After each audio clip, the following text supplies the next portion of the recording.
연결해 보겠습니다. 이건 기자 안녕하세요. 네, 안녕하세요. 이건입니다. 네.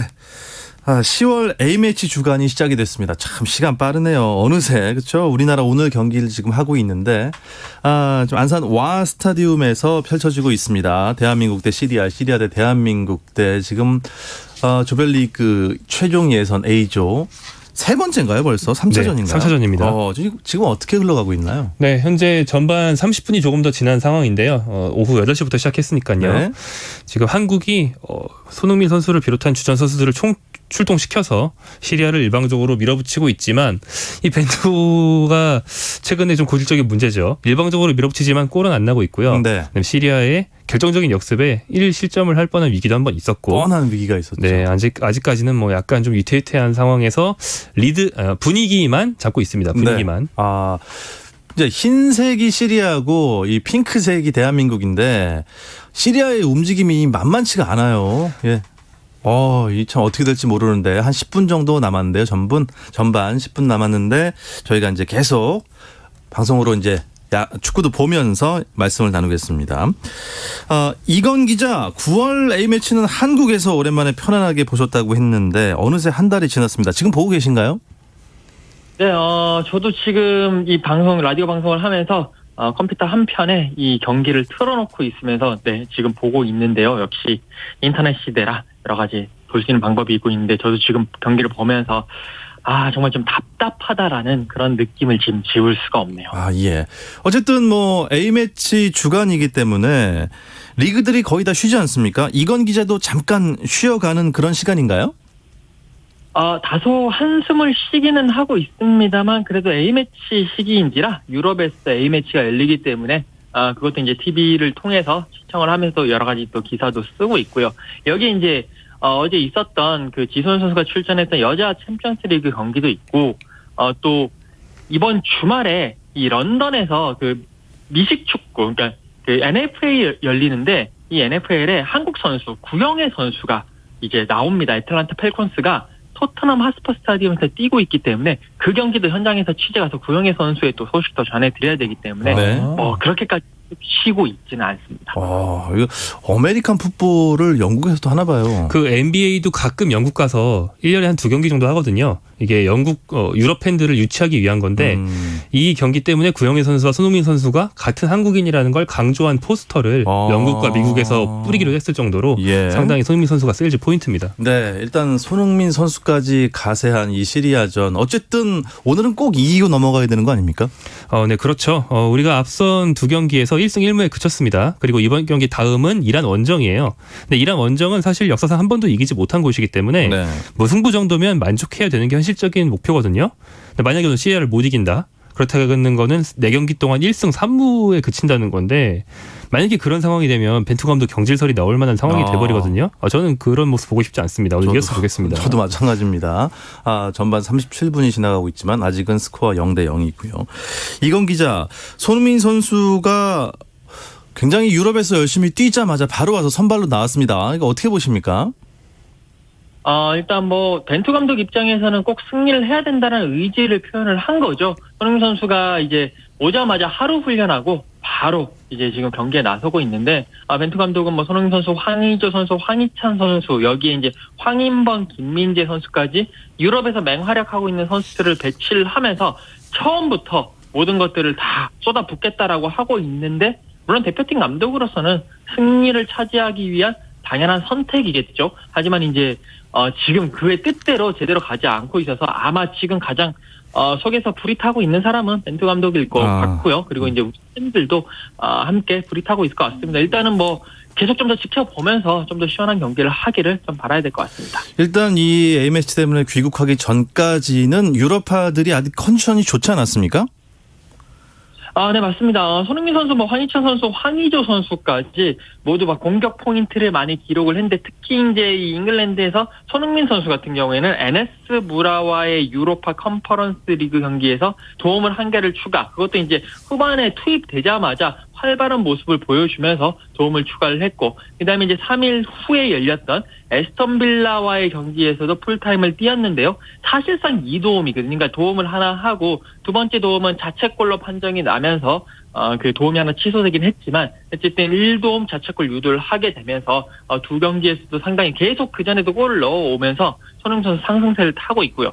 또 황희찬 선수는 뉴캐슬과의 홈 경기에서 투샷 투킬 딱 2번 슈팅했는데 2골을 넣으면서 팀의 2대1 승리를 이끌었습니다. 그만큼 두 선수 모두 날이 바짝 선 채로 정말 한국에 들어왔고 이 두 선수가 활약을 하면서 이 영국 현지에서도 프리미어리그 사무국이라든지 BBC라든지 여러 언론사들이 매 주마다 이 주의 팀을 선정을 하는데 황희찬 선수, 손흥민 선수 나란히 이름을 올리면서 상당히 뿌듯한 그리고 상당히 좋은 모습을 보이고 이제 한국에 들어왔습니다. 네, 그렇게 날이 바짝 선 채로 들어온 유럽파들인데 김정용 기자는 오늘 선발 라인업은 어떻게 보세요?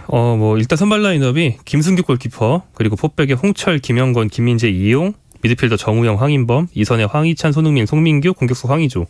완전히 100% 주전 멤버라고 볼 수 있는데요. 평소랑 좀 달라진 점은 이재성처럼 좀 공수 균형이 잡힌 미드필더를 한 명 덜 쓰고 네. 공격수에 가까운 송민규를 투입을 했어요. 그래서 오늘이 평소보다 한국이 더 공격적입니다. 공격전을 쉽게 말해서 평소 3명 투입했다면 오늘은 4명인 거거든요. 지금 하나 놓쳤군요. 네. 굉장히 공격적입니다. 그래서 공격전이 많으면 상대 수비가 분산되다 보니까 네. 방금 장면처럼 좀 좋은 장면들이 나오는 건데 마무리를 짓지 못하고 있는 거죠. 네, 기가 막힌 황희찬 선수의 발리슛이. 황희찬 선수 오늘 2개째 좋은 장면 왔는데 하필 황희찬 선수한테만 몰리는데 지금 하나도 살리지 못하네요. 예, 네. 대기권 돌파샷을 하고 말았습니다. 자, 시리아는 행정상의 실수로 두 선수가 출전을 못했다는 얘기를 들었습니다. 네, 시리아의 그 소위 말하는 유럽파, 네덜란드에서 뛰는 선수, 그리스에서 뛰는 선수가 한 명씩 있는데 이 두 선수가 못 들어왔어요. 그래서 시리아 감독이 어제 기자회견에서 한국 측이 배려를 해주지 않아서 이렇게 된 거다라고 불만을 얘기했지만 대한축구협회 해명에 따르면 이 선수들이 유럽에서 뛰다 보니까 유럽 이중 국적이 있는데 근데 이제 한국에 들어올 때 그 방역 때문에 미리 제출해야 했던 국적과 입국할 때 사용하려고 했던 여권이 각각 다른 국적이라서 그래서 못 들어온 거지 우리가 안 해줘서 그런 게 아니다라는 얘기를 했고요. 다만 이제 시리아는 이 선수가 없어도 만만한 팀이 아닌 게 지금 투톱으로 뛰고 있는 알소마, 카르빈 두 선수가 있는데요. 네네. 이 중에 알소마는 사우디 리그에서 득점한 걸 3번 했고요. 카르빈은 2017년도에 아시아 전체 최우수 선수로 선정됐던, 그러니까 쉽게 말해서 거의 K리그 득점왕 수준의 선수가 2명 투톱으로 뛰고 있는 팀이기 때문에 네. 만만한 공격진이 아닙니다. 그렇군요. 이건 기자, A매치 주간이니까 영국에서도 대표팀 경기가 혹시 열립니까? 네, 그렇습니다. 일단 잉글랜드 국가대표팀 같은 경우에는 이제 2경기를 치르는데 첫 경기는 이제 안도라 원정을 떠납니다. 이게 다 월드컵 예선전이고요. 안도라 원정을 떠나고 그다음에 13일에 헝가리를 웸블리를 불러들여서 맞대결을 펼칠 예정이고 스코틀랜드라든지 웨일스, 북아일랜드까지 다 영국이니까 다 이제 각자 홈 원정 경기를 치르면서 다 그 2022년 월드컵을 향한 여정을 계속 이어갈 예정입니다. 지난달에는 영국 정부가 A매치 기간 동안 브라질이나 아르헨티나 같은 이 적색 국가를 방문한 선수들 10일 동안 격리하도록 했잖아요. 이번에는 어땠습니까? 네, 9월 같은 경우에 이제 영국 정부가 코로나 방역 상태에 따라서 자기들 제외한 이제 외국을 이제 3단계로 나눠가지고 적색, 황색, 녹색으로 나눴는데 이 적색 국가, 남미 대부분이 이 적색 국가에 들어가거든요. 적색 국가에 갔다 오면 열흘간 자가격리, 그것도 호텔에서 자가격리를 해야 된다. 호텔에서 한 발자국도 못 나온다라고 하면서 그런 격리를 이제 지시를 했고. 대부분이 이제 남미에서 뛰고 있는 선수들이 이것 때문에 월드컵 예선을 못 가거나 아니면 토트넘 같은 경우에는 로메로라든지 로셀소 이런 선수들이 갔다가 바로 영국으로 들어오지 못하고 녹색 국가인 크로아티아로 가서 거기서 열흘 동안 개인 훈련을 하고 그러니까 모든 그 적색 국가의 모든 그런 것들 다 털어내고 난 다음에 돌아왔던 그런 기억이 있습니다. 근데 이제 이번에는 좀 달라졌는데 영국 정부가 발표를 한 게 그 프리미어리그 사무국이랑 얘기를 해서 이제 좀 바꾼 게 프리미어리그 선수들 같은 경우에 2번의 백신 접종을 다 했으면 예외를 적용하겠다. 돌아왔을 때 호텔에서 자가격리하는 게 아니라 선수단과 함께 있다면, 그러니까 우리나라로 치면 코호트 격리 같은 거죠. 갔다 와서 파주 NFC라든지 이런 데서 격리하면서 열흘 동안 있으면 그거를 인정을 해주겠고, 그리고 훈련과 그리고 경기도 할 수 있게 해주겠다라고 합의를 보면서 이번에는 프리미어 리그에서 뛰고 있는 선수들이 갔다 오더라도 충분히 경기도 뛸 수 있고 훈련도 할 수 있는 그런 상황이 됐습니다.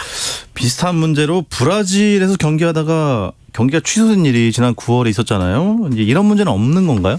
이제 그런 문제는 없다고 봐야겠죠. 이게 촌극이었잖아요. 촌극. 네. 그러니까 자기 나라에서 상대팀 선수가 뛰는 게 방역상 문제가 있으면 입국할 때 잡아야 되는데 그걸 입국할 때 잡지 않고 며칠 지난 뒤에 킥오프한 뒤에 이제 방역 담당자가 그라운드에 난입해서 이 경기는 취소요 이렇게 외쳐가지고 맞아요. 그래서 천국이었던 건데 예, 맞습니다. 그래서 제가 유심히 남미 소식을 보고 있는데 입국 금지라든지 이런 소식은 없었기 때문에 네. 이번에는 그런 문제 해결될 것 같습니다. 네, 어떤 나라에서 어떤 경기들이 펼쳐지는지 참 궁금한데요. 이 이야기 잠시 쉬었다 와서 나누겠습니다. 감동의 순간을 즐기는 시간 스포츠 박태원 아나운서와 함께합니다. 네, 목요일에는 해외 축구 이야기 나누고 있습니다. 라디오의 발롱도르를 꿈꾸는 이건 김정용의 랄롱도르 듣고 계시고요. 풋볼리스트의 김정용 기자, 영국의 이건 축구 전문 기자와 함께하고 있습니다. 이제 44분 35초 6초 지나고 있는데요. 김 기자 지금 어떻습니까 상황이요? 네, 제가 아까 황희찬 선수가 좋은 기회를 2번 정도 잡았다고 말씀드렸었는데 그 뒤에 황의조 선수가 네. 황인범 선수의 스루 패스를 받아서 골키퍼까지 돌파했는데 네. 볼터치가 길어서 아. 나가버린 일이 하나 있었죠. 예. 그다음에 손흥민 선수도 문전에서 오랜만에 공을 잡았는데 공이 발에서 튀었고요. 우리가 믿었던 벤투 감독도 아주 큰 신뢰를 갖고 투입한 그 해외파 스타 공격수들이 돌아가면서 한 번씩 기회를 놓쳐서 아직까지는 0대0인 상황이고 좀 들어갔나요? 아니죠? 네. 방금 말씀드린 순간 황희찬 선수가 저 들어간 줄 알았습니다. 0대0인 상황이고 예. 이제 한국이 일방적으로 밀어붙이고 있습니다만 결정력 문제가 오늘 전반전 아직 해결되지 않았습니다. 예, 전반 끝날 때까지 0대0으로 끝나면 정말 답답함이 계속 이어질 것 같은 그런 느낌입니다. 왜 맛있는 고구마를 주고 물을 주지 않았을까요? 호박고구마입니다. 네. 답답합니다 지금. 네. 자, 이건 기자, 유럽에서는 이탈리아 대 스페인의 경기로 10월 A매치 일정이 시작됐죠? 네, 맞습니다. 이제 한국 시간으로는 7일 새벽에 열렸던 경기였는데요.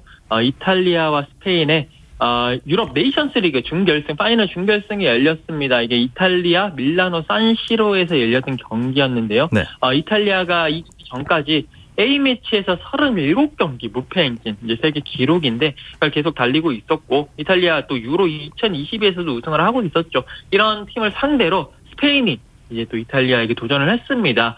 스페인 같은 경우에는 3개월 전에 열렸던 유로 2020 4강전에서 이탈리아한테 1대1로 비기고 승부차기에서 졌거든요. 그러면서 서력을 해야 되는 상황이었는데 3개월 만에 재격돌을 해서 결과론적으로 이제 스페인이 이탈리아를 2대1로 누르고 승리를 하면서 유럽 네이션스 리그 결승에 올라갔습니다. 그럼 이탈리아는 A매치 무패 행진이 끝난 겁니까? 그렇게 됐네요. 네, 이탈리아 A매치 행진 끝났고요. 지금 이제 뭐 이탈리아 선수들 같은 경우도 그렇고 감독들도 그렇고 그래도 그동안 37경기 무패 행진 달린 것은 상당히 자랑스러운 일이다. 그리고 오늘 패배는 우리에게 상당히 큰 수업이 되고 교훈이 될 것이다 라고 이야기를 하는 모습이었습니다.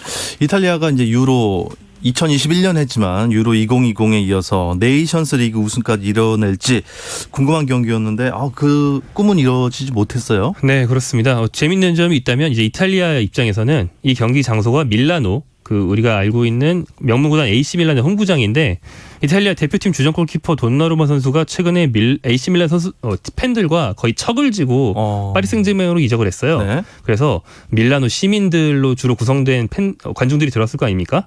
관중들이 자기 팀 골키퍼인데도 불구하고 돈나루마에게 야유를 엄청나게 보내서 홈그라운드가 홈그라운드 같지 않은 그런 경기였고요. 또 스페인 입장에서 재밌는 건 2004년생 선수가 데뷔를 했습니다. 가비라는 바르셀로나에서 데뷔한 지 얼마 안 된 미드필더인데요. 네. 2004년생, 그러니까 만 17세 선수가 데뷔한 것은 이제 스페인 역사상 최연소 선수입니다. 2004년생이요? 네. 예. 저희 딸이랑 나이가 비슷한데요. 야, 대단합니다. 또 하나의 준결승전 대진은 어떤 나라인가요? 네, 8일, 그러니까 내일 새벽에 벨기에와 프랑스가 경기를 하게 됩니다. 예. 네, 이번 네이션스리그 4강이 정말 완전 명문 전통의 강호들로만 구성이 되어 있어서 굉장히 흥미진진한데 벨기에 프랑스전 승자가 결승 가고요.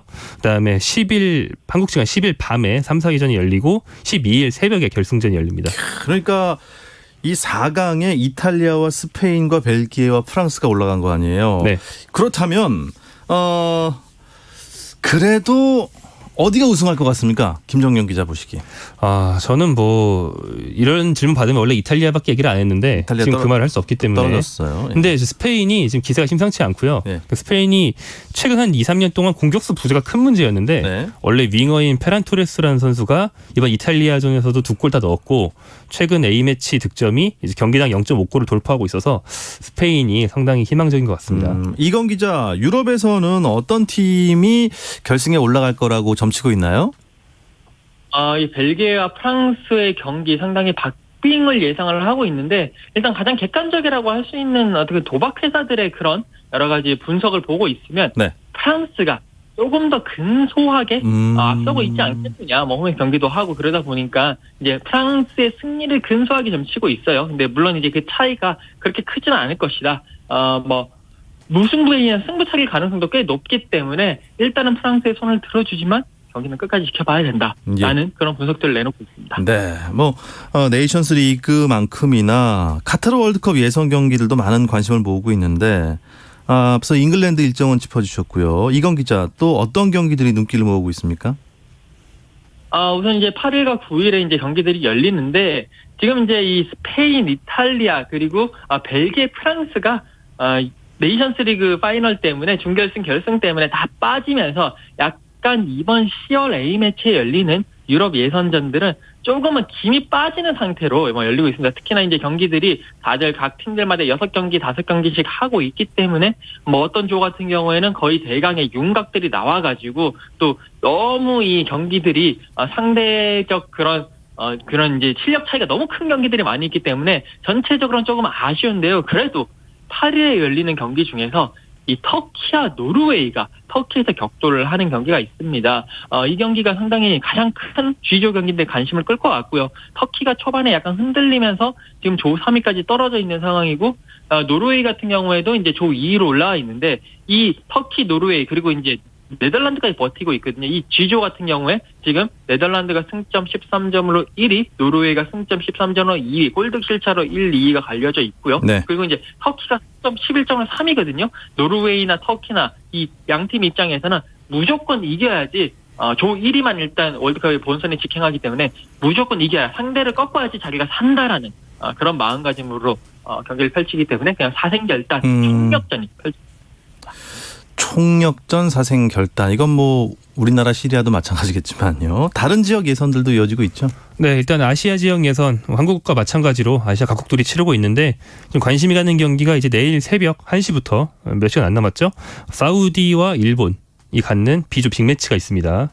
상당히 관심이 가고요. 네. 또 새벽 2시부터는 박항서 감독이 이끄는 베트남이 중국을 상대로 경기를 합니다. 이것도 우리 입장에서 상당히 재밌는 경기가 될 것 같습니다. 그리고 남미로 가보면 다음 주 월요일 새벽에 아르헨티나와 우루과이가 또 남미 빅매치를 갖는데 이건 다시 말하면 리오넬 메시와 루이스 수아레스의 대결이라고 볼 수 있겠죠. 아주 단짝 중에서도 단짝이고 경기장뿐 아니고 사생활도 휴가도 같이 가고 수영장도 같이 갈 정도로 친한 두 선수가 이제 적이 되어서 만나는 그런 경기입니다. 그런데 이 월드컵 FIFA에서요. 경연제로 치르자라는 얘기가 나오고 있는데 이게 무슨 얘기인가요? 월드컵을 경연제 말 그대로 2년에 한 번씩 하자는 건데 지금 4년에 한 번씩 하잖아요. 네. 2배로 늘리겠다는 거죠. 그런데 이제 그렇다고 해서 엄청나게 지난하고 긴 예선 과정을 그럼 어떻게 치를 것이냐, 말이 되느냐, 또 너무 자주 하기 때문에 가치가 떨어지는 것 아니냐 여러 불만들이 있는데 피파에서 일단 이렇게 얘기를 합니다. 예선은 지금보다 대폭 축소할 것이다. 그다음에 월드컵 참가팀을 늘리거든요. 32개, 48개로. 참가팀이 늘어난다는 건 각이 쉬워진다는 거고 예선 경기가 줄어들어도 된다는 뜻이 되잖아요. 그래서 예선들을 모든 대륙에서 대폭 축소해서 월드컵 전해에 10월 한 달 동안 한 군데 모여서 쫙 치르게 하겠다는 겁니다. 지금처럼 9월에 2경기, 10월에 2경기 이렇게 하는 게 아니고요. 그래서 만약에 2026년 월드컵부터 만약에 2년제가 도입이 된다? 그럼 2025년 10월에 아시아 팀들이 다 모여서 한 달 동안 7경기를 바짝 치러서 예선을 끝내버린다는 거죠. 지금은 매달 혹은 2달에 한 번씩 왔다 갔다 하다 보니까 우리가 많이 하는 얘기가 손흥민 선수나 김민재 선수 같은 경우에는 체력 부담이 심하다. 은퇴한 박지성 선수도 그 비행기 많이 타느라 무릎에 물이 찼다. 이런 얘기들 우리가 흔히 하잖아요. 그런 문제를 오히려 해소할 수 있다. 월드컵을 자주 하지만 선수들의 체력 부담, 이동에 의한 부담은 오히려 우리가 덜어주겠다. 라는 좀 절충안을 보여준다고 할 수 있고요. 그렇다면 이 아시안컵이나 유로는 어떻게 하느냐? 그건 이제 월드컵이 열리지 않는 홀수해 뭐 2025년, 2027년 이런 홀수에 하라는 거죠. 네. 일단 피파가 제일 조직이 센가요? 찬반 논란이 뜨거울 것 같은 문제긴 합니다. 이건 기자, 유럽에서는 어떻습니까? 네, 유럽에서는 결사 반대를 외치고 있습니다. 뭐 유럽 축구연맹 그리고 유럽 여자 리그가 공동 성명을 발표를 했는데 월드컵 경연제 개최에 정말 극렬하게 반대한다라는 공동 성명을 펼쳤고요. 그럴 수밖에 없는 게 사실 이제 이렇게 되게 되면 리그가 중단이 될 수밖에 없거든요. 그러면 리그의 가치도 떨어지고 특히 UEFA 유럽 축구연맹 입장에서는 자신들의 가장 큰 돈줄인 챔피언스 리그라든지 이 유로 이 가치가 떨어지면서 여러 가지 스폰서 문제라든지 이런 것에 있어서 어려움을 겪을 수밖에 없습니다. 그렇기 때문에 이런 돈 문제 때문에라도 이거는 말도 안 된다라고 이야기를 하면서 반대를 하고 있습니다.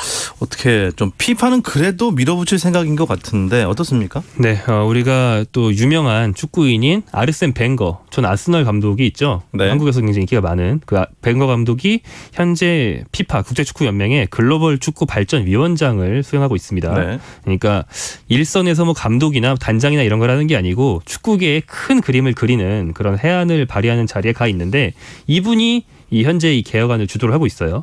그래서 이미 피파 가맹국이 참여하는 그 화상회의를 통해서 한번 피파의 이런 비전이 뭔지를 각 가맹국에 설명을 하는 단체 회의, 단체 브리핑을 한번 가졌고요. 네. 이번 달 그리고 다음 달까지 피파가 각 국가 협회 담당자와 1대1 미팅을 돌아가면서 쭉 할 겁니다. 네. 202개국이나 가입돼 있으니까 오래 걸리겠죠. 이를 통해서 각 나라의 의견을 듣고 더 세부안을 마련해서 올해 연말에 2차 글로벌 회의를 통해 더 진전한 안을 발표한다고 하고요. 이렇게 해서 이제 어느 정도 중지가 모아졌다 싶으면 나중에는 가맹국 표결까지 가서 결국에는 확정을 하는 방향으로 갈 겁니다. 두 분 생각도 좀 궁금한데 좀 짧게 여쭤볼게요. 이건 기자는 어떻게 했으면 좋겠어요? 네, 저는 반대합니다. 사실 월드컵의 가치가 희소성이고 특히나 2026년 월드컵부터 출전국이 32개국에서 48개국으로 늘어나기 때문에 그 가치도 떨어지고 있거든요. 네. 그렇기 때문에 그냥 반대를 하고 이동거리 문제는 다른 방법을 통해서 좀 풀 수 있지 않을까라고 생각을 합니다. 네. 자, 김정윤 기자는 어떻게 생각하세요? 저는 이거 재밌는 생각인 것 같은데 저는 2년에 한 번 하는 것도 하는 거지만 예선을 모여서 한다는 게 좀 재밌는 것 같아요. 저는 이제 그 세대가 아닌데 93년도에 있었던 도하의 기적 같은 거 있잖아요. 네. 예선에서 이제 한국이 정말 극적으로 살아남고 뭐 이러는 거. 네. 이런 게 그땐 예선도 다 모여서 했기 때문에 그런 일이 있었던 거거든요. 다시 예선을 그런 식으로 한다는 건 굉장히 재밌는 일이고 더 다이나믹한 예선이 될 것 같습니다. 자, 이제 카타르 월드컵 최종 예선 대한민국 대 시리아 후반전 앞두고 있는 상황인데 짧게 좀 이 부분은 보충했으면 좋겠다. 김 기자가 좀 설명해 주시죠. 일단 한국이 주전 공격수를 다 투입했기 때문에 더 공격적으로 나갈 수가 없습니다. 그래서 빨리 골을 넣고 빨리 손흥민 등의 주전 선수들을 빨리 빼야 네. 12일 이란전을 대비할 수 있습니다. 네, 벤토의 승리 기대하고 응원하면서 이번 주 랄롱도르는 여기서 마치도록 하겠습니다. 영국에 계신 이건 축구 전문 기자 수고하셨습니다. 감사합니다. 네, 감사합니다. 그리고 포폴리스트 김정윤 기자 수고하셨습니다. 고맙습니다. 내일 금요일도 저녁 8시 30분에 다시 찾아옵니다. 박태원의 스포츠.